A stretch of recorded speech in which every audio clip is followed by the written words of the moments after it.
আসসালামু আলাইকুম। আমরা মালেক স্যারের কাছে কিছু নির্বাচন নিয়ে কিছু কথা শুনবো। আচ্ছা, ধইরা নেন 2 তারিখের সিটিং এ চাপের মুখে ইউনূস স্যার ডিসেম্বরে নির্বাচন দিয়ে দিল, কিন্তু সঙ্গে সঙ্গে ঘোষণা দিল যতগুলা ইসলামিক মাইন্ডের দল আছে সব তো একটা ভোটের বাক্স, তারা বলল আমরা নির্বাচন করুম না। এমনি তো জামাতের নিবন্ধন নাই, এনসিপির নিবন্ধন নাই, রেজিস্ট্রেশন নাই, ওরা বললো আমরা নির্বাচন করুম না। তাহলে কি বিএনপি একা একা নির্বাচন করবে? তাহলে কি করবেন বলেন? ফাইসা গেল না? কথা ঠিক কিনা বলেন, কথা ঠিক কিনা? আমরা আমাদের সন্তানদেরকে আবারও আয়না ঘরে দেখাটা এফোর্ড করতে পারবো না। এই জাতির পক্ষে এটা আর এফোর্ড করা সম্ভব নয় যে হাজার হাজার মানুষ গুম হয়ে যাবে, তাদের লাশগুলো, কঙ্কালগুলো শীতলক্ষা, বুড়িগঙ্গা, সুন্দরবনে কিংবা বঙ্গোপসাগরে পাওয়া যাবে। এই জিনিস বহন করার মতো ক্ষমতা আমাদের আর নাই, এই জাতির আর নাই। আমরা সিম্পলি আনেব, আমরা এটা আর হতে দিতে পারি না। সেটার জন্য কি করতে হবে? প্রথম কথা হচ্ছে এই অপরাধের বিচার আমাদের নিশ্চিত করতেই হবে, অবলম্বন করতে হয়েছে, এবং আমরা কিন্তু এখনো আসসালামু আলাইকুম। একটু শুনি, একটু তদন্ত শেষ হতে দুনিয়াব্যাপী যে আন্তর্জাতিক অপরাধ ট্রাইব্যুনাল গুলো আছে সেখানেও প্রথম তদন্ত রিপোর্ট 2 বছরের আগে কোথাও আসেনি। আমাদের প্রথম তদন্ত রিপোর্ট 6 মাসের মাথায় আমরা পেয়েছি। গুমের মামলার অধিকাংশ বলা যাবে না, যেহেতু হাজার হাজার অভিযোগ আছে, অন্তত আগামীকাল থেকে বিচার শুরু হচ্ছে। আগামীকাল গুমের তদন্ত সম্পন্ন প্রায় জুন মাসের মধ্যেই সেগুলো রিপোর্ট আপনারা পাবেন ইনশাআল্লাহ। আমরা আপনাদেরকে যে সুখবরটা দিতে চাই, যে গুম বাংলাদেশে মানবতা বিরোধী অপরাধ এবং আয়না ঘরের জন্ম, যে সংস্কৃতি যার কারণে হয়েছিল, যে একজন ব্যক্তিকে ক্ষমতায় রাখার জন্য এত কিছুর আয়োজন করা হয়েছিল, কালচারে পরিণত করা হয়েছিল, সিস্টেম ডেভেলপ করা হয়েছিল, সেই অপরাধের যিনি নিউক্লিয়াস, তার বিরুদ্ধে আনুষ্ঠানিক অভিযোগ ইনশাআল্লাহ আগামীকালকে আমরা দাখিল করতে যাচ্ছি। আগামীকাল থেকে সবাই হাততালি দিচ্ছে। হ্যাঁ, আমরা একটা হাততালি দিই। এই বিচারটা তো হতেই হবে, তাই না? আমি জানি এই হাততালিটা অনেকের বুকে লাগবে, খারাপ লাগবে, যারা ওনাকে শ্রদ্ধা করে, ভক্তি করে, লাগুক, কিন্তু বুঝতে হবে আমাদের কি ভুলে গেলে চলবে? স্যার একটা মারি একটাই পড়ে, পিছন থেকে আর কেউ যায় না, আবার একটা দাঁড়ায়া যায়। এই কথা ভুলে গেলে চলবে? চোখের সামনে দেখা জুলাইকে ভুলে যাচ্ছি। হ্যাঁ, এই চোখের সামনে দেখা 8-9 মাস আগের ঘটনা, 71-এর ঘটনা কিভাবে মনে রাখবো বলেন? চোখের সামনে দেখা ঘটনা যদি ভুলা যায়, 50 বছর আগের 71-এর ঘটনা মানুষ মনে রাখতে পারবে? 71-কে যদি মনে রাখতে চান, এই 24টাকেও মনে রাখতে হবে। 24 মুছতে পারবেন না কেউ। 24 মুছে ফেলারই প্রচেষ্টা চলছে, ষড়যন্ত্র চলছে 24 মুছে ফেলার জন্য, মানুষের দৃষ্টিভঙ্গি ঘুরে দেবার জন্য কত রকম যে নাটক হইতাছে, কত রকম যে ষড়যন্ত্র হইতাছে ভাই, বইলা শেষ করা যাবে না। চারিদিক থেকে উইঠা পইরা লাগছে। যেভাবেই হোক ডিসেম্বরে নির্বাচন দিতে হবে, ডেডলাইন দিয়ে দিছে। এই ডিসেম্বরে নির্বাচন না দিলে ভাই দেশে বহুত বড় গন্ডগোল হবে। দেখা গেল যে নন স্টপ হরতাল দিয়ে দিছে, অবরোধ দিয়ে দিছে, পুরা দেশ অচল করে দিল। কি করতে পারবেন? কিছু করতে পারবেন? জোর যার মুল্লুক তার। হ্যাঁ, আওয়ামী লীগ শিখাই দিয়ে গেছে তো কিভাবে টিকা থাকতে হয়, ওই ফর্মুলায় টিকা থাকবে ভাই। যার জোর আছে তারই মুল্লুক, কিচ্ছু করার নাই। চেয়ে চেয়ে শুধু দেখবো আমরা, চেয়ে চেয়ে দেখা ছাড়া কিচ্ছু করার নাই। কিন্তু তা বইলা কি আপনাকে পথ ছেড়ে দিব যে যান, আপনার হর্ন দিছেন, যান যান ভাই, আপনি আগে যান, আপনি আগে যান? রাজনীতিতে এরকম কিছু হয় না। রাজনীতিতে হর্ন দিলে সাইড দেয় না কেউ, সবাই আগে যাইতে চায়। কেন ছাড় দিবে? ওনারাই তো রক্ত দিল, তাই না? ওনাদের রক্তের উপর দিয়েই তো এই সরকার গঠন হইলো, তাহলে ছাড় দিবে কেন? এই রক্তের বিচার হইতে হবে না? কে ঝরাইলো এই রক্ত? হ্যাঁ, জানালার মধ্যে 6 বছরের শিশু দাঁড়ায় রয়েছে, ওর গায়ে কে গুলি করলো বলেন? ছাদে দাঁড়ায় রয়েছে 11 বছরের শিশু, ওর গায়ে কে গুলি করলো বলেন? এগুলা তো উত্তর দিতেই হবে। এগুলার বিচার যদি না হইয়া আবার নির্বাচন করে একটা নির্বাচন হয়ে যায়, তাহলে কি হবে? তাহলে কি দাঁড়াইলো ভাই? সবাই তো বুঝা ভালাইলো, ও আচ্ছা, বিদেশে শত শত বাড়ি গাড়ি কইলাও কিচ্ছু হয় না, এই যে পালায় চলে যাবো মানে কি? ওদের তো সেকেন্ড হোম ওইগুলা, যারা বিদেশে সেটেল করে রাখছে সবকিছু আগের সরকারের। আবার সরকার আসবে, তারাও বিদেশে সবকিছু কিনা কইরা সেটেল করে রাখবে, 2 রকম পাসপোর্ট রাখবে, প্রবলেম দেখবে, চলে যাবে। এই যে চলে গেছে না, 626 জনের মতো তো ক্যান্টনমেন্টের ভিতর দিয়েই উইরা চলে গেছে। কোথায় গেছে কেউ জানে না। এখন মাঝে মাঝে আইসা ইন্টারভিউ দিয়া বলতেছে কে কোথায় ছিল না ছিল, মানে আবার একটা নতুন কাহিনী আরম্ভ হয়েছে। কিন্তু এর মধ্যে দেখবেন মোল্লা মাসুদ, যে সুব্রত বাইন ধরা পড়ছে, ওরা নাকি ইন্ডিয়া থেকে ট্রেনিং প্রাপ্ত এবং ওদের টার্গেট ছিল লন্ডনে যায়া তারেক রহমানকে হত্যা করবে। চিন্তা করছেন? আমার তো এই কাহিনী বিশ্বাস হয় না যে এই লুঙ্গি পরা এই লোকটি সুব্রত ভাই, ওই যত বড় টেররিস্টই হোক ভাই, ওই লন্ডনে যদি কিলিং মিশন চালাইতে হয়, তাহলে বুঝছেন জেমস বন্ডের মতো একজন হিরো লাগবে, হ্যাঁ, একজন কিলার লাগবে, ওরকম স্মার্ট লাগবে, ইংলিশ জানা, সব ভাষা জানা, সুটেড বুটেড, এরকম লুঙ্গি টুঙ্গি পরা যে লন্ডনে কিলিং করে চলে আসবে। এটা ভাই বিশ্বাসযোগ্য না আমার কাছে। যাই হোক, বলতেছে, পত্র পত্রিকা আসতেছে, শুনতেছি, কিন্তু ওইটা আবার বিশ্বাসযোগ্য। ঢাকার মধ্যে একটা কিলিং মিশন ছিল তাদের, হাসনাত আব্দুল্লাহ আর সার্জিসকে ফালায়া দেওয়ার একটা মিশন ছিল তাদের কাছে। নাকি তাদেরকে এই দায়িত্ব দিছে। তাহলে এখন প্রশ্ন দাঁড়ায় না, এদের সিকিউরিটির দরকার তো, হ্যাঁ, এবং খুব সাবধানে থাকতে হবে লন্ডনে তারেক রহমানকে।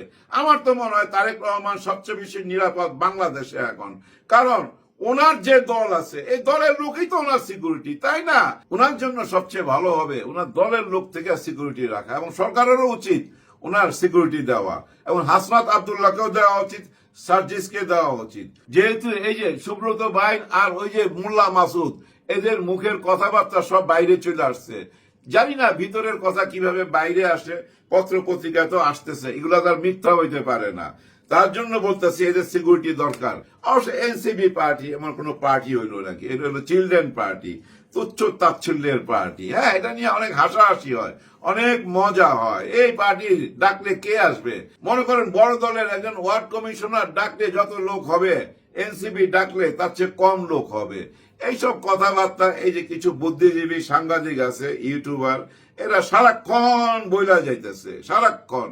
একবারও বলে না কিন্তু যে ওদের কারণেই কিন্তু আজকে সবাই উন্মুক্ত মঞ্চে নির্বাচন চাইতেছে, ওদের কারণেই কিন্তু সবাই আজকে মুক্ত বাতাসে নিঃশ্বাস নিতেছে। এরা জানেন মিডিয়াতে আইসা বলে, এই যে এই বুদ্ধিজীবী গুলা বিভিন্ন টক শোতে যায় বলে যে ইউনূস স্যারের মামলা মোকদ্দমা সব উনি খালাস করে নিছে গদিতে বৈশা, এবং কোটি কোটি টাকা উনি লোন নিয়ে নিছে ওনার গ্রামীণ ব্যাংকের জন্য, এবং বিদেশে কোটি কোটি টাকা পাচার করে দিছে। এই যে এবার জাপানে গেল, বাংলাদেশ থেকে 1 লক্ষ মানুষ, মানে আমাদের দেশের মানুষ কর্মের জন্য যাবে, কাজের জন্য যাবে জাপানে। এটাও বলা হচ্ছে উনি আদম ব্যবসা শুরু করছে, ওনার এনজিও দিয়া এই লোকগুলা পাঠাবে, 1 লক্ষ লোক, ওইখানেও বিরাট অঙ্কের টাকা মাইরা দিবে। মানে যেভাবে অডিও কলে শেখ হাসিনা কথা বলে, ঠিক একই ভাষায় কথা বলে আমাদের দেশের বড় বড় নেতারা, ডক্টর মোহাম্মদ ইউনূস স্যারকে নিয়ে। হ্যাঁ, ওনাদের কাছে তো একটা তুচ্ছ তাচ্ছিল্যের ব্যাপার। আর ওই যে বললাম কিছু ইউটিউবার এবং সাংবাদিক আছে, সিনিয়র, অনেক সিনিয়র, এরা বিভিন্ন চ্যানেলে যায় যেভাবে কথা বলে যে গদি ছাইয়া দেন, চইলা যান, কেন দেশের টাকা অপচয় করতেছেন আপনারা? আপনাদের পিছনে গাড়ির তেল খরচ হইতেছে, সিকিউরিটিতে খরচ হইতেছে, আপনারা যমুনায় বৈশাখ খাইতেছেন। হ্যাঁ, এই যে খাইতেছে, এটা নিয়েও কোটা দেয় তো ভাই, চইলা যান। উনিও বলে চইলা যামু, এই যে জুনের মধ্যে চইলা যামু, উনি বলে। উনার কথা কেউ বিশ্বাস করে না করার পিছনে কারণ ওই যে একটুখানি প্রথমে দেখাইলাম, বিচার শুরু হইতেছে আগামীকাল থেকে। এই বিচার মানে কি জানেন? এটা একটা ওয়ান ওয়ে রোডে ঢুকাই দিল এই যে শেখ হাসিনা এবং তার গ্যাংকে, পুরা মাফিয়া দলকে আইনের ওয়ান ওয়ে রোডে ঢুকাই দিল, আর ইউ টার্ন নিতে পারবে না। ওদিক দিয়ে কিন্তু জাতিসংঘ আছে, এদিক দিয়ে বাংলাদেশে এই বিচার যে চলবে ওপেন বাই, সবাই দেখতে পাবেন। এবং শোনা যাচ্ছে বিটিভি থেকে লাইভ প্রচার হবে, আমরা এই বিচারটা দেখতে পাবো, একদম ওপেন বিচারটা দেখতে চাই। এই বিচারটা একটা রায় আস্তে আস্তে বুঝছেন ডিসেম্বর বা জানুয়ারি হয়ে যাবে, এই ডিসেম্বর নাইলে জানুয়ারি, বুঝছেন। এই বিচারটা যেন ঠিকঠাক মতো শুরু না করা যায়, এটাই হলো মেইন পয়েন্ট। আপনারা যদি বিচারই চাইবেন তাহলে তো আপনারা বলবেন যে হ্যাঁ বিচারটা আরম্ভ করেন, তারপর আপনি নির্বাচন দেন। বিচারের রায় হয়তো দেরি হোক, বিচারটাকে রাস্তায় আইনা দেন, একটা লাইনে ঢুকায় দেন, বিচারটা শুরু হোক, দৃশ্যমান হোক। আর জুলাই গণ অভ্যুত্থানের ঘোষণাপত্রটা তো দিতেই হবে, হ্যাঁ অবশ্যই দিতে হবে। আর নির্বাচন কিভাবে হবে সেটা নিয়ে তো একটা আলোচনায় থাইকাই যায়, এই আলোচনাটা তো করতে হবে। দেখেন বর্তমান সরকার চাচ্ছে আপনি 2 বারের বেশি প্রধানমন্ত্রী থাকতে পারবেন না, 3 বারের দরকার নাই, তাহলে একটা পারিবারিক তন্ত্র চলে আসে, বারবার আপনি প্রধানমন্ত্রী হবেন, নতুনরা তো আর সুযোগ পাবে না। কিন্তু বড় দল এটা মানতে রাজি না, যে না এটা আমরা মানি না। কোনো কিছুতেই ওনাদেরকে খুশি করা যাচ্ছে না। ওনাদের সঙ্গে যতবার মিটিং হয়েছে ততবার বাইরে এসে বলছে যে না আমরা খুশি না, ওনাদেরকে হতাশ দেখছি। এখন 2 তারিখের মিটিং এর পরে যদি ওনাদের মুখে হাসি দেখি তাইলে বুঝা গেলাম দেশ শান্তির দিকে চলে গেছে। আবার যদি আইসা বলে এই মিডিয়ার সামনে যে না আমরা খুশি না, তার মানে কি ডেডলাইন তো তারেক রহমান সাহেব দিয়েই দিছে, ডিসেম্বরে নির্বাচন হইতে হবে, এর বাইরে যাইতে পারবে না। এবং ওনারা যেভাবে বলতেছে এখন সরকার যদি ঘোষণা না দেয় আমরা নিজেরাই নির্বাচনের ঘোষণা দিয়ে দেবো, আমরা নিজেরাই রোড ম্যাপ দিয়ে দেবো। হ্যাঁ ভাই আপনারা নিজেরাই ঘোষণা দিয়ে দেন, নিজেরাই রোড ম্যাপ দিয়ে দেন, এবং নির্বাচনের দিন ঠিক 5টার সময় রায় দিয়ে দিবেন আমরা পাস করছি, সবই তো আপনাদের হাতে। কে ঠকাবে আপনাদেরকে? হ্যাঁ কে ঠকাবে? ঠকাইবার মতো একজনই ছিল, একজনই, ওই যে ওনাদেরকেও ঠকাইছে, আওয়ামী লীগকেও ঠকাইছে। এখন আপনারা ওনার বিপরীতে দাঁড়ায় গেলেন, আপনাদের সঙ্গে ঠেকাঠেকির কাজ করতে গেলে না ওনার ইমেজ নষ্ট হবে। উনি যে একবার বলছে না যে আমি এই পথ ছাইরা চইলা যাবো, আমার মনে হয় উনি আবার চইলা যাইতে পারে। এই 2 তারিখে যদি আপনাদেরকে খুশি করতে না পারে তাহলে চইলাই যাবে উনি, এই ভেজালে থাকবে না। কিন্তু চইলা যাইবার আগে কিছু কাজ কইরা দিয়া যাবে ভাই, এমনি চলে যাবে না উনি, এমনি চলে যাবে না। এমন কারো হাতে ক্ষমতা দিয়া যাবে ভাই, আপনারা ওই যে ডিসেম্বরে নির্বাচন চাইছেন না, আগামী 2 বছরও নির্বাচন পাবেন না। এমন হওয়া কিন্তু অসম্ভব কিছু না। এই দেশে এমন কাজ তো হয়েছে ভাই, হয়েছে না? কিন্তু এইটা কি মাইনা নিবে? মনে করেন আর্মি ক্ষমতায় চলে আসছে, জনগণ কি মাইনা নিবে? না, জনগণ মাইনা নিবে না। আবার ভাই বিরাট অশান্তি হবে। এই জুলাই গণ অভ্যুত্থানের সাথে যারা জড়িত ছিল এরা না মৃত্যুকে ভয় পায় না ভাই, ভয় পায় না।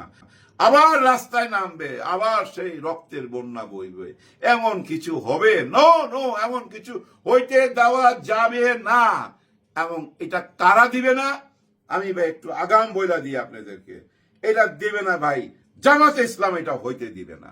হ্যাঁ আপনারা ভাইবেন না যে জামাতে ইসলাম ছাড়া আপনারা সবাই ক্ষমতায় চলে যাবেন। এই যে দেখেন না টক শোতে এখন গুজব চলতেছে জামাতের সাথে সিট ভাগাভাগি হইতেছে, জামাত দিছে 50টা, আবার আরেকজন কইতাছে আরে না 50টা দেওয়ার দরকার নাই তো, ওরে 20টা দিলেই খুশি হয়ে যাবে, মানে জামাত 20টা পাইলেই খুশি হয়ে যাবে, আর 10-12টা ধরাই দিতে হবে এনসিপি কে। এরকম বুঝছেন টক শোতে আলাপ আলোচনা চলতেছে, মানে জামাতে ইসলামকে ছোট করতে চাইতেছে, ইসলামিক মাইন্ডেড যারা আছে সবাইকে ছোট করতে চাইতেছে। কিচ্ছু করতে পারবেন না, কিচ্ছু করতে পারবেন না। একটি ভোটের বাক্স অলরেডি হয়ে গেছে ভাই, একটি ভোটের বাক্স হবে। আর এই ভোটের বাক্সটি যদি বলে যে ঠিক আছে ওনারা ডিসেম্বরে নির্বাচন চাইতেছে, আর ইউনূস স্যার ওইটা দিয়ে দিল চাপের মুখে, আমরা নির্বাচন করুম না, যান আপনি একা একা নির্বাচন করেন, তখন কি করবেন? এমনি তো জামাতে ইসলামের নিবন্ধন নাই, আর এই যে এনসিপি পার্টির এতে তো রেজিস্ট্রেশনই হয় নাই, নিবন্ধনও নাই, কিছুই নাই। বাংলাদেশে তো পার্টি একটাই, দল একটাই, বিএনপি। তার মানে আপনারা একা একাই নির্বাচন করেন। হ্যাঁ, এরকম ফাঁদে কিন্তু ফেলে দিতে পারে, বুঝার চেষ্টা করেন। ভাই ব্রাদার, আপনারা অনেক কিছু হয়তো দৃশ্যমান দেখতেছেন না, লেট দেখতেছেন। কিরে এতদিন হয়ে গেল, বিচার আরম্ভ হইতেছে না কেন? ভাই বিচারটা তো আর ওরকম না যে ভুক্ত অধিকারী কোথাও ঢুকলো, ঢুইকা জরিমানা করে দিল 50,000 টাকা আর চলে আসলো, এরকম তো না ভাই। এই বিচারটা খুব কঠিন বিচার ভাই, একজন মানুষের জীবন মৃত্যুর বিচার।